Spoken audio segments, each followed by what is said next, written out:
I'm going to talk about what COVID-19 is teaching us about leadership.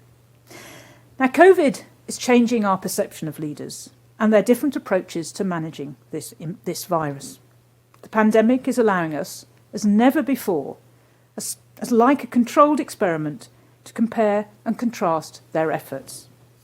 Their results are all too evident in the daily tally of deaths, infections, and social disruption. So this talk is about them and their leadership, and what I've learned observing medical, academic, but most importantly, political leaders during these turbulent months. Now, much has been written about leadership, and books on the subject can fill many shelves. And I won't profess to be an expert, not in the academic sense, that is, though I have been a leader, and I've led organisations in crisis, and I'm still a leader in different guises, and I treat leaders in my sick doctor service, but more of that later. Now, we often ask, what is the essence of leadership? I consider at the heart of leadership is, to put it simply, to make decisions. Leaders provide the answer to the question, what do we do now? There's no such thing as a leader who doesn't make decisions. The decision can be to do nothing, or it might be to take action. Doing nothing, as Oscar Wilde said, might be the most difficult and intellectual thing to do in the world. And both leadership of action and inaction have been played out during COVID, especially so, I would say, at the start of this pandemic. So first, a bit of background. I got COVID early, a souvenir from a trip to New York in late February. I was at a conference together with thousands of others, mainly from across America, but also from Europe, from the Middle East, and a few from Africa. A perfect petri dish for spread. The walls of my hotel were lined by television screens. Half were tuned to basketball games, and the other half to a news channel showing the evolving situation with COVID, where hundreds of people were stranded on a cruise ship near the city centre. At the time, only a handful of people in America had been diagnosed with the virus, and the president appeared repeatedly on television, reassuring viewers that the virus was all under control, it's only one person coming from China, and it's going to be fine. His response, and that of some other leaders to the growing crisis, was to do nothing, to deny there was a problem. One assumes in a magical belief that by doing so, it would disappear. Other leaders acted differently. Even before they knew all the facts or information they would have liked, or what an R number was, they took decisive action. For example, the Prime Ministers of New Zealand and Israel adopted the precautionary principle of better safe than sorry, and favoured the go hard, go early approach. There were gasps of incredulity as they shut businesses down, instituted shielding and social distancing, and made the wearing of masks compulsory. And as in England, built a 4,000-bedded hospital in just 2 weeks. But which approach is or was correct, action or inaction? If leadership is about making decisions, successful leadership has to be the ability to make the right decisions. This, after all, is what distinguishes a poor leader from a good leader. So more than a year on from the first case in Wuhan, this is what I've learnt about successful leadership. First, a good leader is wary of offering solutions, of giving false reassurance in a complex environment. It's a truism that we live in uncertain times. Critical decisions are being made in the dark by leaders who have little data, little information, and virtually no experience to rely on. From the start of the pandemic, there were more unknowns than knowns. No one had answers to basic questions such as, why do some people get infected and others not? How deadly is the virus? How reliable is the information flow? Is the modelling too pessimistic or too optimistic? Early on in the pandemic, I had to answer calls from patients asking me if they had COVID. At this time, the diagnostic criteria were changing on a daily basis. Initially, to be diagnosed, it had to be a high temperature and a sustained new cough. Then other symptoms are added: loss of sense of smell, diarrhoea, tiredness, headache, muscle pains, and even more. In the absence of a test, I could not reassure my patients. I could only explain the dilemma I was in, provide safety netting and advice, and ask them to follow the news, just as I was doing. Put simply, I was honest with them. I shared my uncertainty and did not provide false reassurance. And I think my patients were grateful for this. Unlike normal times, where I could be able to reassure, now we were all working in the dark. And finding a path through what needs to be done when all around is unclear places a heavy and unique burden on leaders. The natural tendency is to provide reassurance and to try and contain anxiety by offering simple solutions. And this is what some leaders did. They did their best to construct a convincing narrative for themselves based on the scant information available. A narrative which provided them with an answer which could be stuck to, even if the emerging evidence might suggest they were wrong. For example, and again, apologies, the President of the United States, who said on different occasions, "It's going to disappear. It's like a miracle. No one will die." He peddled chloroquine or disinfectant as magic cures and presented myths as facts, reassuring us the corona would weaken when we get into April in the warmer weather. Others, such as Nicola Sturgeon, the First Minister of Scotland, shared their uncertainty and admitted they might have to change direction as more became known about the crisis we were in. This approach felt more honest, less contrived by those leaders compared to those leaders who, despite so many unknowns, still offered false certainty. Next, linked to accepting uncertainty, my second observation is that good leaders include those around them. There is a natural tendency for people to crave an authoritative leader, an omnipotent one, especially in times of distress and crisis, expecting them to solve all their problems and to lead them out of danger to the promised land. However, heroic leaders and leadership can be disempowering and create a dependency culture. Wilfred Bion, the British psychoanalyst and expert in group processes, made the observation that a group's behaviour is governed by one question: who or what will save us? We see this played out in many meetings, boardrooms, organisations and teams that we're part of. And this sort of leadership, as I said, creates dependency and is typified by the chief executive, perhaps working with his small team, expecting to lead us out of danger. Others, the observers, wait in the margins, hoping to be rescued. If the leader doesn't perform sufficiently well, which is nearly always the case, they're attacked, replaced, and blamed. Think how many chief executives are sacked halfway through a crisis. However, amidst the uncertainty of COVID, some leaders understood that when faced with unfamiliar problems, the more important it was to delegate leadership and to empower others. They understood only by dispersing the functions of leadership, moving away from the traditional top-down leadership, can dependency be avoided and the best results be achieved. This is what happened in the NHS, where early on in the crisis, responsibilities were delegated to local teams and areas. They were able to make crucial decisions unfettered by layers of bureaucracy and allowing for agility and flexibility. And what was created was staggering. For example, rapid changes in skill mix to get the best fit for patients.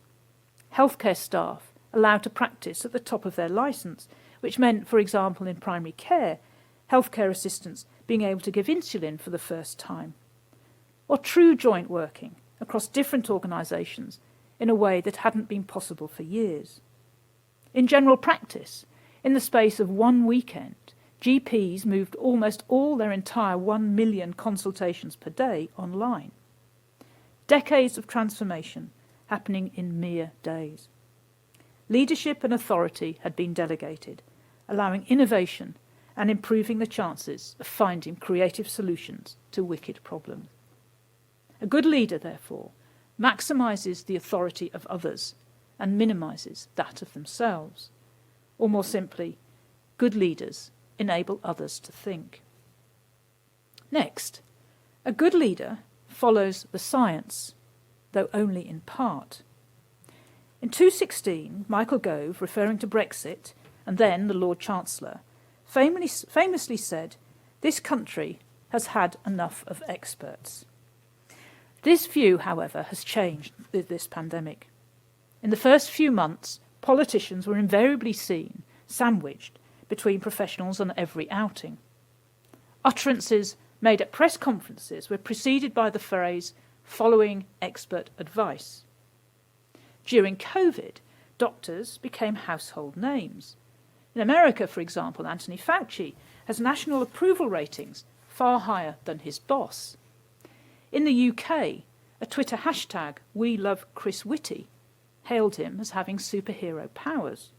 And calls were even made on social media to have him as the new James Bond and to lead Brexit negotiations. Similarly, experts have been lauded in Spain, Germany, France, and many other countries across the world. Now, it stands to reason that leaders who listen to experts are more likely to succeed, and with COVID, to save lives. Though, as Margaret Thatcher said in her memorably in 1989, advisers advise, but ministers decide. And she was correct. And whilst it is scientists who provide expert advice, this advice is never completely clear-cut. Science, by its nature, is uncertain and flawed. It moves forward through constant scrutiny, cooperation, and competition. It is not a logical progression towards indisputable facts, rather a changing background of ideas, thoughts, beliefs, and possibilities. Leaders must be more than just mouthpieces of advisers, as after all, it is governments who set policies and make laws, ideally built on a culture of openness, information, and diversity of opinions. When policies prove to be wrong, politicians must not then deflect the locus of responsibility onto the so-called expert. But predictably, the blame game is already happening, and experts are easy prey.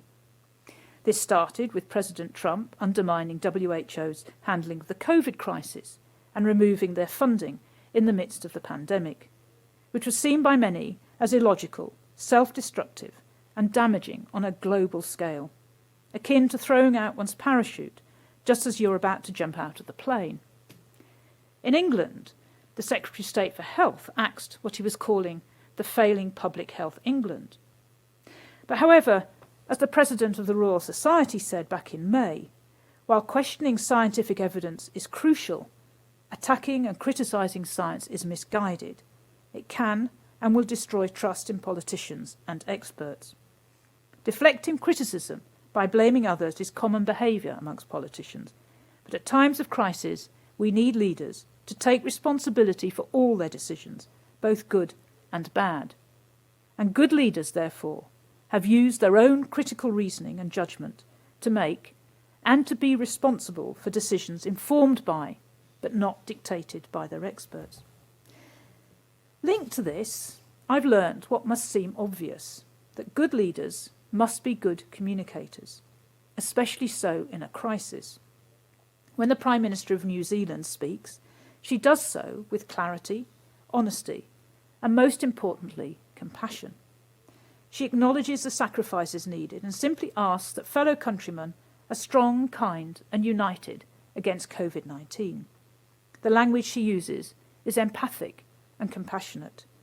She uses metaphors of caring, loving, and concern.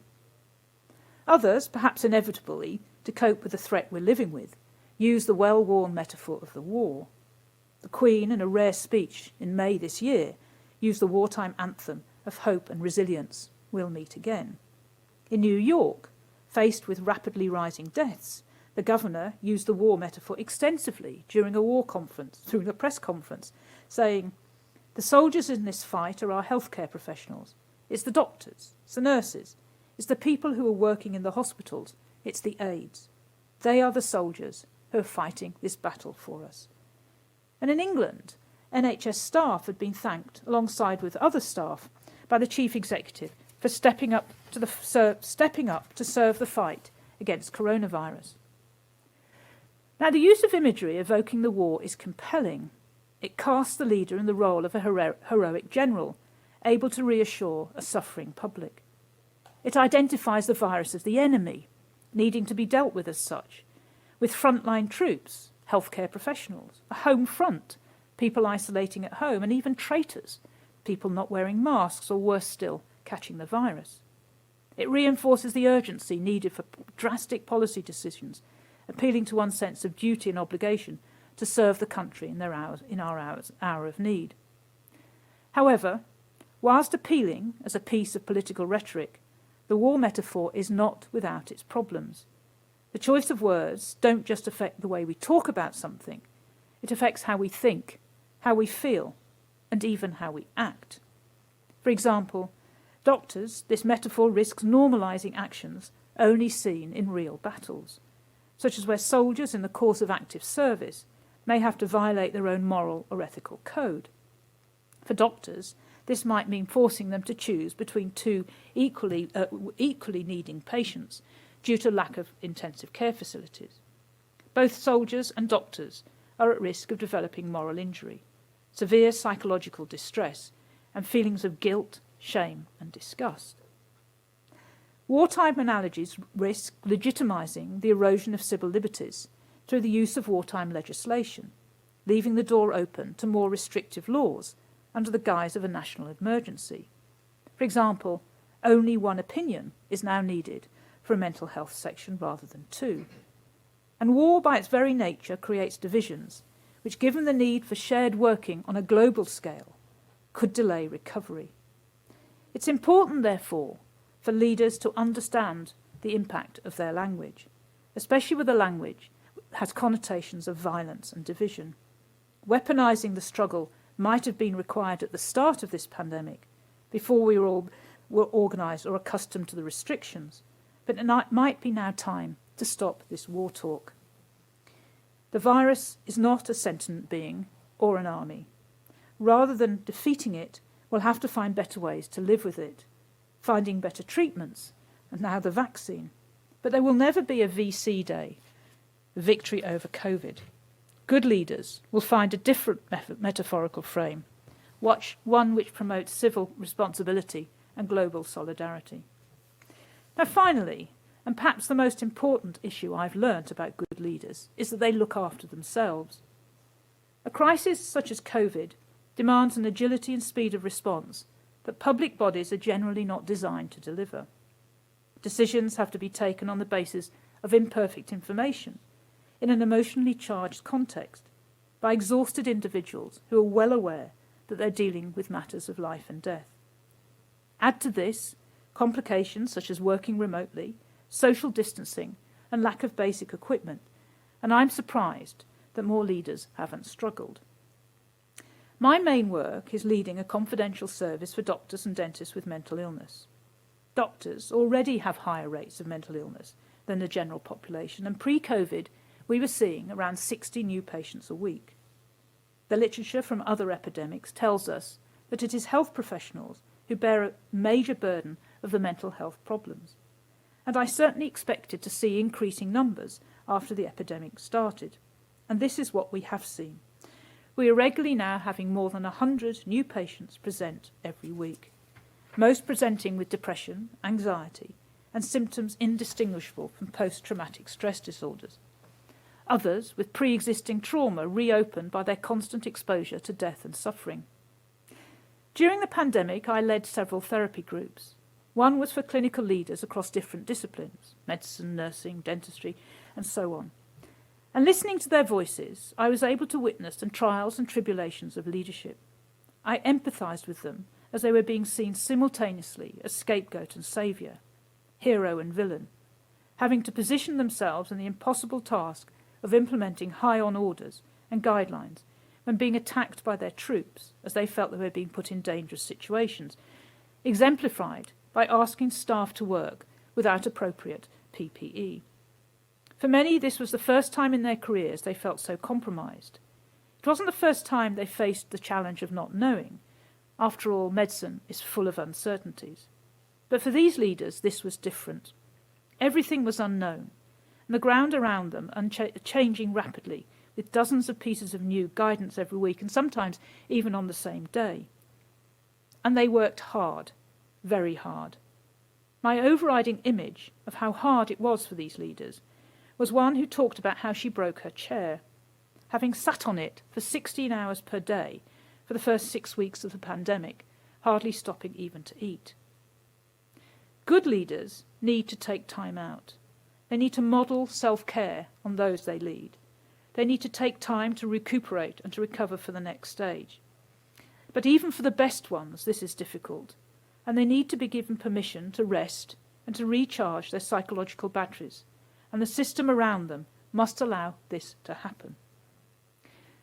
Across the world, we're learning about the strengths and weaknesses of those tasked with leading us through this crisis. It's fair to say that all have struggled in different ways.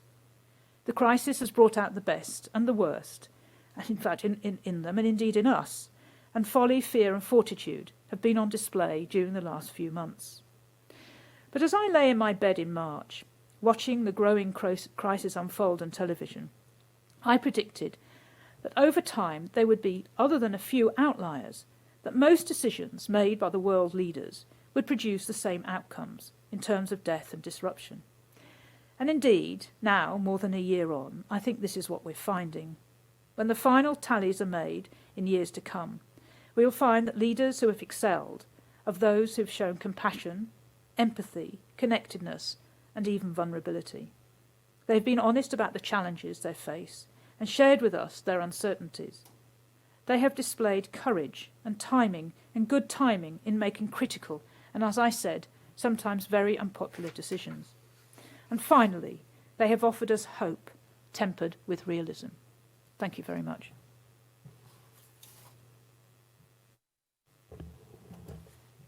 Clare, thank you very much for a wonderful winter Christmas lecture 2020. Thank you. You were made Dame this year. Congratulations. Thank you very from much. the college. We're delighted that one of our close friends has had such a national award, and we applaud you for that, and we hope that you've enjoyed receiving that. Well, I haven't yet received it because I think the Queen is otherwise engaged. Yes, I didn't know if you'd had to put up with a virtual... I don't think there's even a virtual one planned at the moment. Oh, good. So you can have an enjoyable day. So we look forward to seeing those pictures on Twitter, and we'll follow you and make sure that that's all there. What has come across today is your passion for looking after the profession as we continue through this pandemic, and to talk about leadership as well. I don't know if there are any questions on Slido, but I was going to ask, we often hear about the NHS being an administration, and many of us do have leadership roles within that. And are we sometimes not allowed to show those true innovative leadership skills that we were allowed to do? And we moved so quickly, didn't we, in those early months, to allow people to do what they can. And I wonder if sometimes, because we are such a political pawn in our admin, within the NHS is so precious to the politicians because it is so precious to the people. Do we suffer? Do we end up not being able to be leaders and just become part of the administration? Because I don't think as doctors we respond to that very well, do we? Well, it's a very interesting question. I think what COVID did, as I pointed out, is it allowed leadership to be delegated down to literally to ward level. And I think my other role is I'm co-chair of the NHS Assembly, and we looked at some of the innovations that were happening, and they were staggering, absolutely staggering. They, not just in terms of major innovations, but even quite sensible minor ones, such as healthcare assistants being able to give insulin, which is a significant one. And what happened at the start of the pandemic, and was fairly evident, was that people were energised. Very clever people, doctors, nurses, other healthcare professionals were energised to make a difference in this crisis that we were entering with an unknown ending. So we were at the start of a process. And many things were done. We had true joint working. And my worry is that we will go back to how we were with, I think, that doctors having a certain amount of learned helplessness, coming up against the bureaucracy, finding that they can't fight their way through it. And I'm coming up against with that at the moment, the number of meetings that I now have to go to in order to get the next step to happen, when you just want to say, please, we need to get things moved on. So I think you're right, and I think it does reduce our mental well-being when we know what needs to be done, not just because we're arrogant or narcissistic, but because we understand it from our experience and our learning and our training and all the work that we've done. And yet we're coming up yet again now with the bureaucracy. So I think we have to learn from the last few months. Good things can happen from plagues. We saw that with the Black Death and the rise of the middle classes and all sorts of things. And good things should come out of this plague. And one of the good things must be about empowering local determination, local people, local services to do the best things for their local population.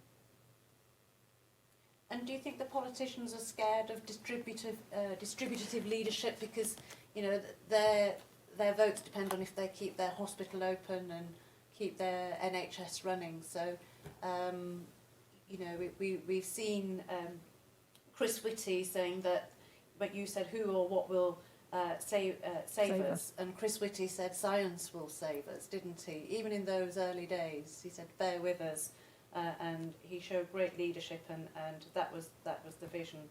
And maybe we should embrace the fact that maybe this is not a one-off. Maybe other pandemics will come, and we have to be allowed to do what we can. Yes. What I didn't mention, and people often ask, is there a difference between gender and leadership? And there's been some, certainly in the early days, some very it's a lot of media attention, a lot of comparison between male leadership and female leadership. Now, I don't think it is strictly around the gender line, but I think on the whole, women tend to have more distributive leadership style. They tend to, mainly because we have to multitask, because we're constantly having to do that in our own lives.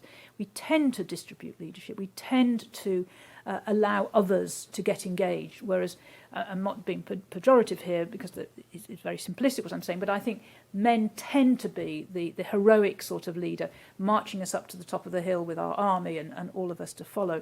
And I think what this pandemic has shown, certainly after the very first emergency stages, is that distributive leadership is what works best, because nobody can have all the answers. Nobody understands what to do next. And I think the leadership shown by some of our leaders was very top down. It wasn't engaging us in this process. And oddly enough, the COVID vaccine is engaging us, because it's actually asking the public. It's not asking, but it's actually saying this is brand new. We're not really sure, but we think it's safe. And people are coming forward and asking very sensible questions about themselves and others. So again, I think we have to learn from the best of the leadership that we've seen, and we have to continue it. Nobody has all the answers. Even if the scientists tell them the answers, they aren't answers that they're not 100%. Science can never be 100%. So I really do hope we continue distributive leadership. But your point about politicians have to, in the end, decide. Politicians have to decide. In the end, as I think I've said, it's advisors advise, politicians decide. And if the politicians decide, based on their constituencies, that the risk of the well-being and financial well-being of their constituencies is far worse than the restrictions, then that's for politicians to decide, and only, I would say, for politicians to decide, because they represent us as voted electorates, as us as the electorates, and they're our representatives.